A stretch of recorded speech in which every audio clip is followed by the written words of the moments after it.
freaking first cut. Golly. Welcome to the First Cut Podcast. I'm Rick Gehman, and this is your round 3 recap for this week's U.S. Open. And joining me to break it all down, it's Mark Immelman. Mark, happy Saturday. Happy Saturday to you, Rick. I must say it was a lot of fun kind of having the day off and watching some golf on television. It was good fun for me. It's different being on that side, isn't it? It's quite refreshing. I've got to be honest with you. We were actually on vacation for a few days, my family and I, and we snuck away and got back today.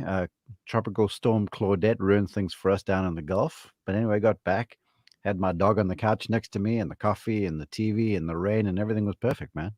There you go. Well-deserved couple of days off and enjoying some golf action. And golf was fun on Saturday. We've got a trio at the top, Mark, that I don't think we all thought would be there. And then there is a chase pack forming behind those three. So let's start with the leaders at the top here. And I'll begin with the one who made all the noise on 18. Louis Oosthuizen cards a 1 under 70. And the big exclamation point, Mark, is the 52-foot bomb he drops for eagle on 18. And it wouldn't be a major championship if Louis wasn't in the mix. Well, that's the thing. I mean, everyone, and shame on me for not picking him this week. I mean, that's just ignorant on my behalf. But everyone speaks of Brooks Koepka being the major championship wizard. Well, look at Louis, what he does. I mean, he was a factor in the PGA just a few weeks ago, second to last group. Now he's going to be in the final group. And he's just contended in so many. Of course, he's finished second in all of them. So he's got the runner-up Grand Slam or whatever you call that thing. And his game just seems to raise when the light is shining the brightest. And it's testament to him. It's testament to his attitude. It's testament to how he played, because today, for a long while, I sort of looked at this going, oh, no, Louis, kind of backing up on Saturday. And all of a sudden, he just hangs around. And all of a sudden, he makes a timely birdie there. I think it was on 16, and then makes that eagle on 18. And all of a sudden, he's in the final group and with a real chance now. So he did the whole major championship thing around a difficult venue perfectly. And, it's kudos, man, because, this examination this week, to me, as I've watched it, has been way more than just the physicality of the thing. You've had to judge lies out of the rough. You've had to be able to stomach, some funny bounces on greens, one hitting firm, one hitting soft. And so there's been so many mental and so many emotional challenges that have been brought to bear. And the guys atop the leaderboard have done sort of everything right. And again, like I say, shame on me for not picking Louis, because he's proved that he can do this in any season on any style golf course. I mean, think of it. He's played runner-up in all 4 major championships, and there are 4 vastly different examinations. Yeah, that's one of the most impressive feats. Another impressive feat is the one major he did win. That was the 2010 Open Championship. He did it by 7 shots. He absolutely scorched the rest of the field. And since that victory, 5 runners up in major championships, with the most recent just at the PGA Championship. I mean, it really is almost astonishing when you lay out the resume and you can see that this guy is literally just elevating his game in all of the biggest moments. Yeah, the rap on Louis is that he only has 1 PGA Tour victory, but he's won around the world multiple times. And he's won at a canter from out front. And he's won chasing people down. And he's spilled a few leads. But the thing about him is he is a top quality player that probably doesn't get the respect that he deserves. And then when he gets to the top, they're like, oh, they're sweet swinging Louis with a beautiful rhythm. And that's kind of who he is. But the guy is a complete golfer. He puts it beautifully. He's got a wonderful touch around the greens. He's a sound iron player. And I think he drives the ball long. He's surprising. He's longer than you think he is. It's like a tumbling sort of a ball flight that gets out there. And you can see he played alongside Matthew Wolff today, who outdrove him by some. But that didn't factor at all, because Louis still found a way to cobble together a score that was lower than what Matthew did. 14 professional victories. If he pulls it off tomorrow on Sunday, it would be his first on American soil. Let's go to the co-leader who had the best round of the day. That would be Canadian Mackenzie Hughes, who followed up his Friday 67 with a Saturday 68. And I'm looking at his second nine, the back nine for Mackenzie Hughes, in which he birdied 11. He eagled, kind of Tiger-esque with that putt on 13, and then he puts another one on the board with a birdie on 18 to close his final nine in 4 under par. Yeah, the way this golf course is sort of shaping up, especially from what we saw today, it's going to take something like that long bomb he held on 13 or the one that Louis made on 18. That's just the way this thing is sort of coming together right now, because it's appearing that as this golf course dries out, in the morning it gets a little moisture and the rough can grow a little bit, but there's not a lot of heat. So the grass isn't growing really quickly. And so guys are able to play out of the rough by the looks of things, where early in the week they couldn't. So it's going to take a little something special. And Mackenzie, you showed that today. And speaking of something special, I mean, he showed his cards. It wasn't last year in the playoffs. It might have been the year before, where he had to get up and down out of a bunker at the BMW Championship to advance, I think it was, or maybe it was the Northern Trust. And he hits this bunker shot out there to like 6 feet above the flag and holds the putt down the hill, which wasn't easy at all. And then he sort of took another step forward in my estimations. I was there on hand when he won his first event down at the RSM Classic, and I was on the call there, and I was impressed by how he struck it, and I was impressed by the presence of mind that he had. But he's just a young, talented kid coming out, and you're like, okay, he won. Let's see where he goes from here. But he's proved himself since then, and he just hits the ball so heavy, and so I can see why in a maritime type place like Torrey, where it can be a little dense, the air, and the ball doesn't go as well, where he can hit the ball through the wind. When he won down in Sea Island, it was in the fall, it was breezy and it was chilly, and it didn't look like the conditions affected his ball flight whatsoever. And I think it's just a matter of time before he too proves who he really is, because when he came out as part of the young Canadian squad, they were dotted around colleges in the US. Like Hadwin went to Louisville, and Corey Connors and Mackenzie went to Kent State, and so there were all these talented guys. But the pick of the litter really was Nick Taylor, who was at Washington, right? And he was the star. He was the number 1 ranked golfer in the world. But Mackenzie now is sort of showing who he really is.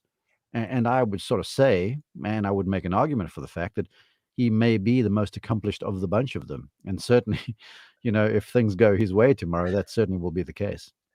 It certainly will be. I have a couple of fun little nuggets here on Mackenzie Hughes. So Sean Zach of golf.com actually worked with Mark Brody on a column 18 months ago. The goal of that column, Mark, was to find the most average player on tour. And believe it or not, that ended up being the 2019 version of Mackenzie Hughes, which is nugget number 1. And nugget number 2 is the man who is currently co-leading the U.S. Open has missed the cut in his last 5 starts, so certainly did not come in any great form. Golf is a very strange game, as we have learned over the years, and Mackenzie Hughes is putting it together here. Well, you see, this is why I don't like statistics that much, because they use stats to figure out who the average golfer on the PGA Tour was. Now, I don't know if this is a slight against Mackenzie Hughes or if this is like a compliment, but I'll tell you this much for free. Each and every one of us and all the folks writing these articles would happily be the average guy on the PGA Tour. Okay, that's exactly right. Put that one to bed and say this boy can go. And when it's his time, he's not afraid. He will not back down. He won that playoff on a Monday morning, chilly, in a 4-way playoff. And I remember, I think Camilo Villegas was in there and Billy Horschel, perhaps. I get my names mixed up. But he went to sleep as a rookie, coming back and 1 in the morning. So he's going to take it. I don't think he's going to back down. And then as far as missing the cuts thing go, heck, we see this week in and week out where some guy just finds something for the week and they're all so good that can oftentimes be the separator. It certainly can. Our third man atop the leaderboard, Russell Henley. This, to me, I don't want to say is the most impressive round of the day, but I was impressed with what Russell Henley did. He had to sleep on the 36-hole lead at the U.S. Open. He came out, birdied his first hole of the day. He essentially alternated birdies and bogeys for the majority of the day. He finally gets in the clubhouse with an even par 71 mark. I thought there were moments in which this round could have gotten away from Russell Henley. I thought when he got into a few spots of trouble, he was able to extract himself from that trouble and to shoot even par on Saturday out of the final group at the U.S. Open is good work. Yeah. Okay. Well, here's me. Here's my mea culpa. This morning, as I say, we were on vacation, so I woke up and it was a lovely spot, and I'm lying there in bed with a window open, looking at the beach, and I'm just scrolling through golf Twitter, which I find awfully amusing at some of the, I nearly said an expletive that some people spout. Folks that have never been there, never been in a locker room, just kind of are watching golf on TV and watching scoreboards, and then they're coming with opinion. And the beef was that Bland and Henley were going to capitulate and just go away.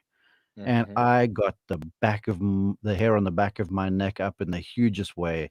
And I sent this snarky tweet as if to say, all you guys need to get a bit of a grip. These guys aren't going to go away. And the truth is, Richard Bland actually played pretty well, just got on the wrong side of a few holes and made a few soft bogeys. And Russell Henley, this dude's made $18 million plus on tour. He's won 3 times. He won as an amateur on the Corn Ferry Tour, then the Web.com Tour. And his first event on the PGA Tour, he won, shooting, what was it, like 61 or something in the final round? He went and got this thing in the Sony Open. And Russell Henley lives just down the road from me. In fact, he's taken a lesson or two from me on the wedge game. He is good. And he plays the game kind of like wide open. He sees the thing, he gets over the ball, he pulls the trigger. He sees the thing, he's no hanging around. He's not fazed by the moment whatsoever. When he was at Georgia with all of these other studs, Harris English and company, he was the one. And they'll all tell you that. And so when people are telling me Russell Henley's going to go away, I was like, you guys have got no idea. And I'll tell you this for free. He might not finish it off tomorrow, but he is not going to fall over in front of you. That is for certain. Yeah, I was impressed with what he was able to accomplish here on Saturday. Now, we've got some big dogs. Sorry. We've yeah. Let's recalibrate, Mark, because we've got some big dogs in the chase pack here who are not going to make it easy for Hughes, Louis, and Russell at the top. Let's start with Rory McIlroy, who matched Paul Casey's low round of the day, a 67, 4 under par, and this is what I find incredibly interesting. Here's a nugget from Ben Coley. Rory McIlroy has not been within 2 shots of the lead after 54 holes of a major since 2014. The last one he was victorious at, Mark. So we have not seen Rory McIlroy really contend this late in a major championship for quite some time. He has plenty of top 10s that he's kind of quote unquote backdoored into, but he is right now in the thick of it for the first time in 7 years. And aren't we all excited? Yes. That's the same thing about Twitter, because I saw that tweet from Ben Coley, who I'm good friends with. I think he's a fantastic writer. But now all these folks are coming out with Rory statistics. I'm like, you were the same folks just last year this time were saying, oh, he's unbelievable, he's going to win everything. Then you guys are like, where's Rory gone? He's making dumb decisions with his golf swing. And so the beat goes on. And now we've got a guy who, really, if things go his way a little bit tomorrow, he could spread eagle the field, because the way he looked like he was playing today, there was that element of irreverence about him, like I saw when he was a kid. When he came out, he just teed the driver up and just swung away. And the thing came out the barrel with speed, and he never looked concerned about anything. When he had iron shots, he just fire away. There was never the play to the smart side of the flag thing. Then, and the way he putted too, he was so good around the greens. And I'm starting to see some of that today. I mean, that 67, everyone looks at the total. There are 2 key par putts he made in that round that kept that thing alive, because it was nearly the end of all of it on 15 after he hit that snap hook and the barranca down the left. That's right. And when I saw him save the 5 over there, and there was that little fist bump, I was That's like, right. okay, this is the guy I've seen, I've called. This is the guy that still to this day, we did a podcast, I think it was last year during lockdown, about greatest rounds or whatever. The best round I've ever seen with these two eyes was him shooting 64 to win the Arnold Palmer Invitational. It was free flowing. It was charismatic. He hit the ball however he wanted. He made long putts. He made saves. He chipped in once. It was virtuoso. And I saw a little sparkle in the eye today. So who knows? Maybe he can do this tomorrow where he gets out there and he goes, whatever. I'm just going to swing free and see what happens. If that happens, I think he could go out and do another. It's going to take, 67 or so? What's he, 3 under? If he does that and gets to 7, I mean, that may be Rory. He might have another major championship. He'll be out in the penultimate group with Russell Henley at 12:44. The only bogey-free round on Saturday went to our defending champion, Bryson DeChambeau, who, Mark, after opening with a 73, chances didn't look all that great. He backs it up with a 69, a 68. He finds something in his sleep. And I don't have to remind you that he was 2 shots back entering the final round at Winged Foot before he absolutely ran away with it. Yeah, and I would say probably if there's somebody to beat right now, it's Bryson. And I'm sure Brooks doesn't want to hear that one, but I should stop because I've been critical of the whole Brooks-Bryson fiasco. But to go around there bogey-free today, to leave a number of shots out there, he missed a bucket load of putts. He just looks like it's coming to him easily. And somehow, like I was asked this question on HQ, maybe yesterday or whatever, they're like, what is the game for Bryson? Is it more mental or physical? And when things start going wrong, what can you pin it on? And I was like, Bryson has the strangest way of making everything physical. Even when his mind is going haywire, he will get into the numbers so much, and he will talk about yardage and all this sort of stuff. It's almost like he doesn't give his brain time to wander into the white noise. And so it all becomes physical. It's like, I've got to make this 9 o'clock 9-iron, and I've got to hit it with 2 fingers, and there's a puff of breeze off the right, and I've got to do this and this and that. And all of a sudden it becomes a physical endeavor for him. So I don't think he gives himself time to get mentally discombobulated. And so that's what's fascinating about him, because there were times today it could have gone wrong. And he just kept going and kept going and kept going and didn't birdie 18, but still the guy's primed, man. And it appears that somehow the US Open's become his thing, where it's like, I'm just going to bash the thing down there. I'm going to hit it around the green somewhere with a short club. And good on him, but the USGA going to have to come with something smart from now on if they want to defend, because it was always tiger-proofing stuff. What Bryson's doing is it's almost exposing a US Open layout to say, watch me, bum and gouge. I'm going to get at you with 1, 2, 3 under. I do that 3 or 4 days in a row, and I'm likely to win your trophy. Yeah, that's certainly true. He described the strategy in his post-round interview with Steve Sands as well, kind of alluding to the same type of thing. We don't have to get into the Brooks and Bryson thing, but going out and winning your second US Open championship in a row would certainly go a long way to shutting up any haters that you might have. Jon Rahm, 3 shots back, Mark. And this was a little bit unfortunate because he got a hair unlucky on 14. This is probably, if he does not make up 3 shots and go on to win this golf tournament, this major championship, he's probably going to look back on the 14th hole on Saturday. He kind of gets in a tough spot in a fairway bunker. He has to kind of just chip it out, just move it forward, advance it. And then he hits the stick. He literally it gets caught up in the flag. Probably doesn't spin back to the way that he wants. He eventually misses a short putt when the dust settles. He cards a 6, which is a double bogey, and those 2 shots are certainly going to be missed as he goes to bed this evening. Yeah. Okay. Well, I'll make my Jon Rahm quip, and then I want to tell you the truth about the whole thing, in my opinion. He will be around tomorrow afternoon late. He's just playing too well not to be. And stuff's going to have to go horribly awry for him not to be. And I'm struggling to see that happen. I've been wrong before. But here is the thing. You talk about that break that he had that turned into a double bogey 6. This should be the eye opener for all of us, every single one of us who are pundits or claim to be or comment on the game or fans or whatever the case might be, to say any individual who's won one of these things, let alone multiple, how many things have gone right for them and how hard it is to win an event, let alone multiple events, let alone multiple major championships. Here's a guy in Jon Rahm who's arguably maybe the best golfer in the world right now. He has 0 of these things on his resume, right? Yeah. And, it could be just because of a ball getting wrapped up in a flagstick. And that now this is when you look at Tiger Woods going, goodness gracious me. I mean, this is superhuman. You look at anyone, McIlroy with, what's he got? 4 of them? Spieth with 4, Brooks with 4. I mean, Nick Faldo, who is a genius, has only got 6 of these things. And it should start to say to you, hold on a second. We got to be very, very careful when we're saying to folks, well, when's he going to win a major? When's Finau going to win again?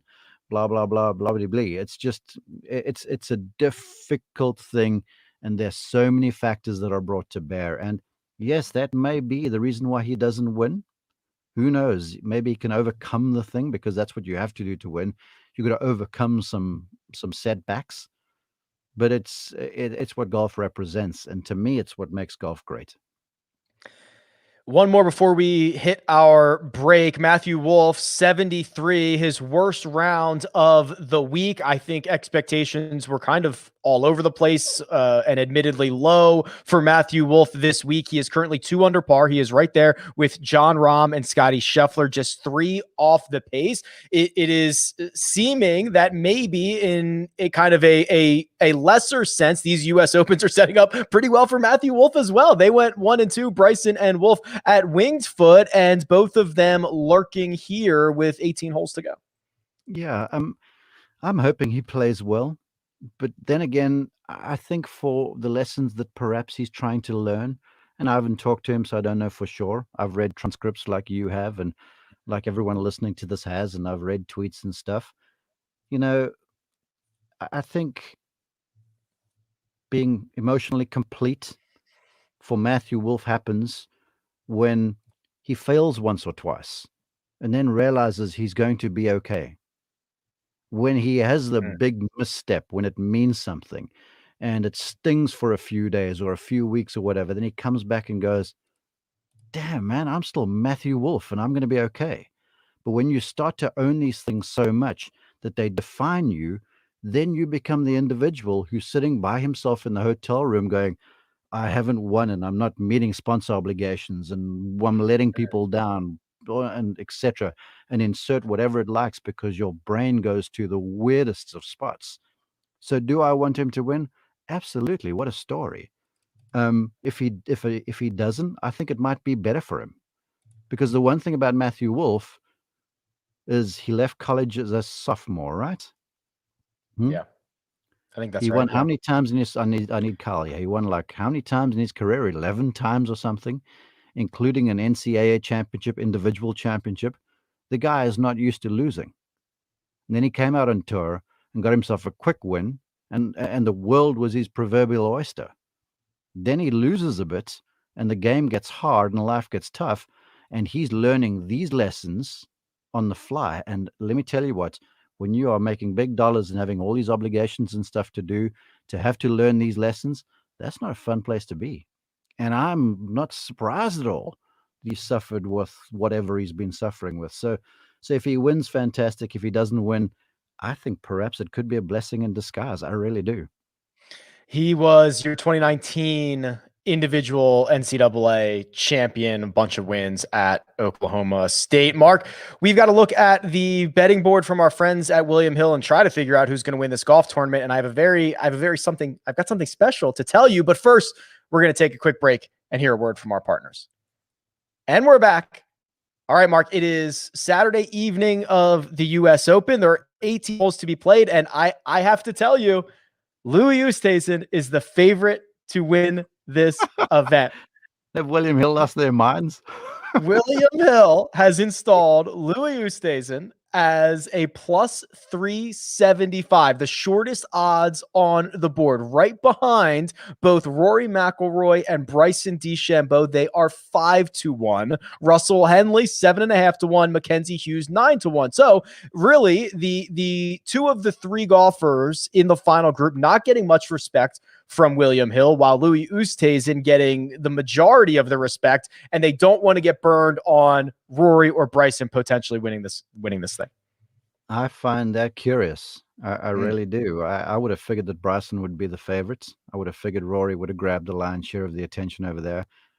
But Louis, I don't know what they're seeing, because I'm not sure a whole bunch of folks are going to be scrambling out to go buy Louis Oosthuizen tickets, are they? It's going to be the South African I folks. do not believe so. No, I was surprised when I clicked this link as well. I was expecting Rory Bryson. That's why I thought you'd get a kick out of Louis being the favorite on a Saturday night. I thought the surprise you said for me was I was going to get one of those sound bars that you've been bragging about over the season. That would be a great surprise. Or maybe my Tony Finau pick, you said to me, don't sweat it. We're going to give you a whole bunch of dollars for the one and done contest anyway. Yeah.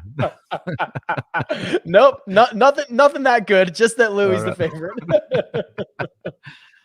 Yeah. You know what? As I look at those over there, I said it, I think Bryson's the favorites. My head says Bryson, my heart says Rory, my heart says Louis. You know, there's, for me, so many storylines on the go here, and I'll tell you this much. I couldn't really pick anyone right now.